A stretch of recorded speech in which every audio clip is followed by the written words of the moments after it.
Q news లో పనిచేయటకు senior video editors కావాలను సంప్రదించవలసిన నెంబర్లు 8688926084. తెలంగాణ భవిష్యత్తు టీచర్ల చేతిలోనే. ప్రభుత్వానికి టీచర్లే బ్రాండ్ అంబాసిడర్లు. సర్కారు బడుల్లో చేరడం గౌరవంగా భావించేలా పాఠశాలలను తీర్చిదిద్దాలి. తెలంగాణ బలపడేందుకు కృషి చేయాలి. 17 ఏళ్లుగా పెండింగ్ లో ఉన్న ప్రమోషన్ల అంశాన్ని పరిష్కరించాం. సీఎం రేవంత్ రెడ్డి చెప్తా ఉన్నారు. నిన్న ఎల్బీ స్టేడియంలో ఉపాధ్యాయులతో ఆత్మీయ సమ్మేళనం చేసింది. త్వరలో క్రీడా పాలసీ. హర్యానా, పంజాబ్ లో అధ్యయనం చేసి వచ్చే అసెంబ్లీ సమావేశాల్లో బిల్లు. బేగరి కన్సలో cricket stadium. Boxer Nikhat Zareen, cricketer Siraj కు చట్టాన్ని సవరించి డీఎస్పీ ఉద్యోగాలు ఇవ్వబోతా ఉన్నారు. ఇక పార్టీలన్నీ అంగీకరిస్తే తెలుగు వర్సిటీకి స్థిరవరం పేరు. ఎమ్మెల్యేలు, ఎమ్మెల్సీలకు మళ్ళీ క్రీడా పోటీలు, కళా ప్రదర్శనలు అని చెప్పి సీఎం ఎమ్మెల్యేలకు, ఎమ్మెల్సీలకు క్రీడా పోటీలు నిర్వహించబోతా ఉన్నారట. ఇక మా మండల్లో ఉన్నటువంటి పెద్దల సభకైతే చెస్సు, అష్టచెమ్మ, క్యారం బోర్డు.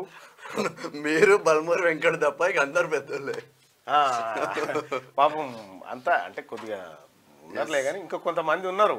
కొంత ఏజ్ ఎక్కున్నప్పుడు కూడా కొద్దిగా యాక్టివ్గానే ఉన్నారు. ఇక మా చైర్మన్ సాబు, ఇక సుఖేందర్ రెడ్డి సాబు అయితే చాలా యాక్టివ్. ఇంకా క్యూ న్యూస్ లో పనిచేయటకు సీనియర్ వీడియో ఎడిటర్స్ కావాలను సంప్రదించవలసిన నెంబర్లు 8688926084.